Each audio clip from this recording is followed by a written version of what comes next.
Você já se surpreendeu ao olhar para trás e perceber que, apesar de tudo, continua de pé? Há momentos em que a própria existência depois do caos parece inexplicável, quase um milagre silencioso. É desse espanto, desse reconhecimento humilde de que algo maior conduziu a sua história, que quero falar hoje. Deus é o arquiteto do seu destino. E o deserto, por mais árido que pareça, é uma das ferramentas mais poderosas nas mãos desse arquiteto. Quando digo deserto, não falo apenas de lugares físicos de areia e vento. Falo das estações secas da alma. Perda de emprego, luto, término de relacionamento, tratamentos demorados, noites longas de ansiedade, portas que se fecharam sem resposta. Falo daquela sensação de abandono, do coração que geme e da pergunta que se repete: por que isso aconteceu comigo? Essa é a experiência de muitos que nos acompanham. Talvez seja a sua. Se esta palavra toca o seu coração no meio dessa travessia, inscreva-se no canal e deixe um like. Caminhemos juntos. No deserto, o tempo estica e a vida parece reduzida ao básico: água, abrigo, uma faísca de esperança. É nesse lugar que o íntimo se revela. O deserto expõe aquilo que estava escondido. Medos antigos, dependências emocionais, opiniões que não resistem à solidão. Mas também mostra o contrário. Reservas de coragem que você desconhecia. Sementes de fé que, apesar da seca, permanecem enterradas, prontas para romper. A Escritura nos lembra dessa realidade em várias passagens que servem de âncora para quem caminha. Salmos, ao falar de caminhos difíceis que levaram o povo por provações, também aponta para um lugar de abundância que o Senhor prepara depois das lutas. Essa promessa não anula a dor, mas insere sentido nela.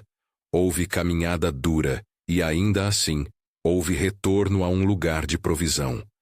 Oséias nos dá uma imagem delicada e dolorosa. Deus atrai ao ermo não para abandonar, mas para falar ao coração. É ali na aridez que a voz divina muitas vezes encontra espaço para ser ouvida sem ruídos. Quando Deus, o arquiteto, conduz alguém ao deserto, não é para a destruição definitiva, mas para a reconfiguração.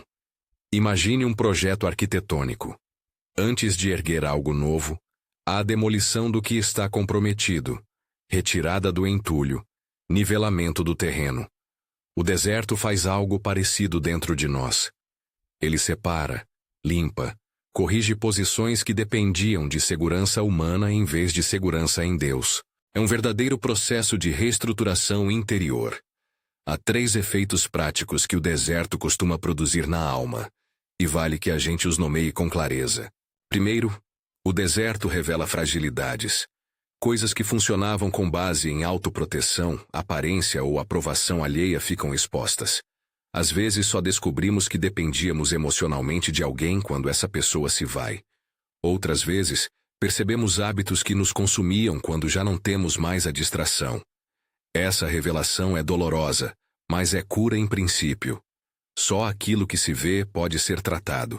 Segundo, o deserto revela forças. Há recursos interiores que só aparecem quando o cenário fica escasso. Lembra daquela reserva de fé que eu mencionei?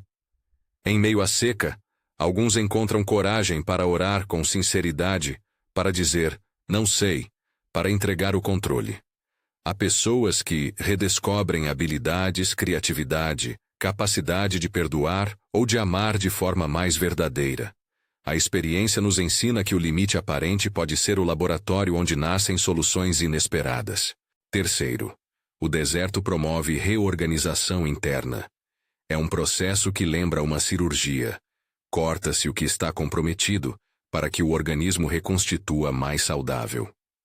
A metáfora não é perfeita, e ninguém deseja a dor por sua própria conta, mas a imagem ajuda a entender que há um propósito formador. Hebreus diz que, embora a disciplina pareça triste a princípio, ela produz fruto pacífico de justiça.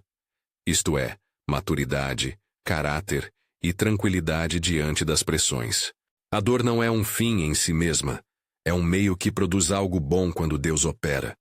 Se você já passou por uma estação de seco, talvez se reconheça em alguma dessas fases: a exposição de uma vulnerabilidade, o aparecimento de uma força e a lenta reorganização do interior. E se ainda está no meio disso, saiba que o processo está produzindo algo, mesmo quando você não consegue ver. Na caminhada do Antigo Testamento, encontramos imagens poderosas dessa ação de Deus como arquiteto. Em 2 Samuel, lemos sobre a força que Deus dá para ultrapassar barreiras. Não no sentido de uma promessa mágica, mas na realidade prática de que, quando o Senhor está conosco, encontramos modos de vencer obstáculos que antes pareciam intransponíveis. Essa mesma força se revela de maneiras diversas: paciência sustentada, passos firmes quando a ansiedade quer dominar, palavras de perdão no momento em que a mágoa pede revanche. Isaías nos lembra que Deus está continuamente fazendo algo novo. Ele abre caminho onde parecia impossível e convida nossos olhos a reparar no que ele está fazendo. Não é uma garantia de conforto imediato, mas é a declaração de uma esperança ativa. O futuro contém obra de restauração. Salmos também nos dá a visão de que, depois de ser levado por provações, Deus nos traz a um lugar de abundância. Não necessariamente um retorno exato ao que havia antes, mas uma provisão renovada, fruto do que foi aprendido no caminho. E 1 Pedro nos assegura que aquele que é fonte de graça, depois de ter sofrido brevemente, aperfeiçoará, confirmará, fortalecerá e estabelecerá. São promessas que não anulam o sofrimento. Elas o inscrevem dentro de uma narrativa maior, onde Deus cuida da reconstrução. Permita que eu fale a seu coração com franqueza. O deserto não é a estética da punição. Não é que Deus encontra prazer em ver sofrer. O mistério das provações encontra sentido quando vista pela ótica de alguém que trabalha por reconstrução. Deus atrai ao ermo para falar ao coração, limpar feridas, reorganizar a estrutura interna. Ele não quer nos destruir. Ele deseja nos curar para que possamos suportar mais, amar melhor, servir com mais verdade. Mas como caminhar nesse processo sem ser esmagado pela amargura ou pela desesperança? Aqui estão passos práticos que você pode começar a colocar em prática agora mesmo. Pequenas ruas que ajudam a reorganizar o terreno da alma. Primeiro passo: permita-se sentir. Não corra da dor como se fosse um defeito moral. Sentir tristeza, medo, frustração é humano e legítimo. Dê nome às suas emoções, escreva-as, fale com alguém de confiança ou com um mentor espiritual. A honestidade é a faísca que inicia a transformação. Segundo passo: entregue ativamente. Entrega não é resignação. É colocação do peso nas mãos de Deus com uma decisão racional e espiritual. Fazer um ato simbólico, escrever uma carta que você não precisa enviar, deixar algo físico que represente o que você quer soltar, pode ajudar. Entregar é permitir que Deus reorganize, não insistir em manter o velho por medo do novo. Terceiro passo: busque a companhia certa. O deserto é por vezes um lugar de encontro com Deus, mas não necessariamente de isolamento absoluto. Procure uma comunidade que ore por você, amigos que o enxerguem sem minimizar sua dor, ou um líder espiritual que possa caminhar ao seu lado. Hebreus lembra-nos da importância de não abandonarmos a reunião dos irmãos. A presença de outros cura, confirma e sustenta. Quarto passo: escute e reaja ao que Deus fala. No deserto, a voz de Deus muitas vezes surge mais clara, menos ruído, menos distração. Reserve momentos de silêncio, oração e leitura da palavra. Anote impressões, versos que aquecem seu coração, convicções que nascem. Pode ser que ele esteja abrindo portas internas, um chamado para perdoar, para mudar hábitos, para investir em relacionamentos, para entrar em novos caminhos de serviço. Quinto passo: escolha a gratidão em tempos pequenos. Não estou pedindo que finja alegria quando está quebrado, mas acolher movimentos de gratidão por mínimos sinais, uma amizade que permaneceu, um alimento no prato, Uma manhã clara ajuda a recolocar a perspectiva. A gratidão não anula o luto. Ela cria espaço para que a esperança respire. Ao seguir esses passos, você começa a perceber que a travessia tem uma lógica de formação. O deserto, ao arrancar as certezas humanas, oferece a chance de construir sobre alicerces mais profundos. Você talvez não recupere exatamente o que foi perdido, e isso pode doer. Mas pode ganhar estabilidade nova, raiz mais profunda, fé testada e madura, voz mais firme. Não se trata de retornar ao status anterior, mas de subir de nível na vida interior. Há quem tema o depois, porque o depois pode significar mudança real. Novos relacionamentos, nova vocação, nova maneira de amar. Isso exige coragem, porque o novo pede entrega.